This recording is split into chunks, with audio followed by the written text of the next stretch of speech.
اسلام آباد ایک ایسا شہر جس کی پہچان ہی اس کا سبزہ اور ٹھنڈی ہوائیں ہوا کرتی تھی، لیکن آج اس شہر کی روح سسک رہی ہے۔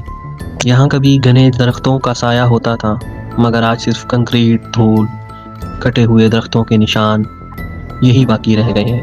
کیا ہم ترقی کر رہے ہیں یا ہم اپنے مستقبل کا گلا گھونٹ رہے ہیں؟ پچھلے کچھ عرصے میں اسلام آباد کے مختلف علاقوں میں ہزاروں درخت کاٹ دیے گئے۔ سری نگر ہائی وے ہو، مارگلا ایونیو یا پھر شکر پڑیاں، ترقی کے نام پر کلہاڑی ہر جگہ تیزی سے چل رہی ہے۔ سی ڈی اے کا کہنا ہے کہ نئے اوور پاسز اور سڑکوں کی توسیع کے لیے ضروری ہیں، لیکن کیا یہ وہی اسلام آباد ہے جس کا خواب ماسٹر پلان میں دیکھا گیا تھا؟ صرف شکر پڑیاں کے مقام پر حالیہ کٹائی نے ماحولیاتی کارکنوں کو ہلا کے رکھ دیا۔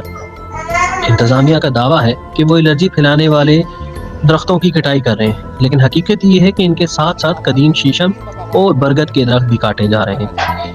ایک طرف تو دنیا کو کلائمیٹ چینج کا سامنا ہے اور دوسری طرف ہم بنے بنائے ہرے بھرے جنگلوں کو تیزی سے صاف کر رہے ہیں۔ اس کٹائی کا نتیجہ کیا نکل رہا ہے؟ اسلام آباد کا درجہ حرارت جو کبھی جولائی میں بھی خوشگوار ہوا کرتا تھا، اب ریکارڈ توڑ گرمی کا سامنا کر رہا ہے۔ زیر زمین پانی کی سطح بھی نیچے جا رہی ہے، پرندے اپنا ٹھکانہ چھوڑ رہے ہیں اور ہم سڑکیں تو چوڑی کر رہے ہیں، لیکن سانس لینے کے لیے صاف ہوا کہاں سے لائیں گے؟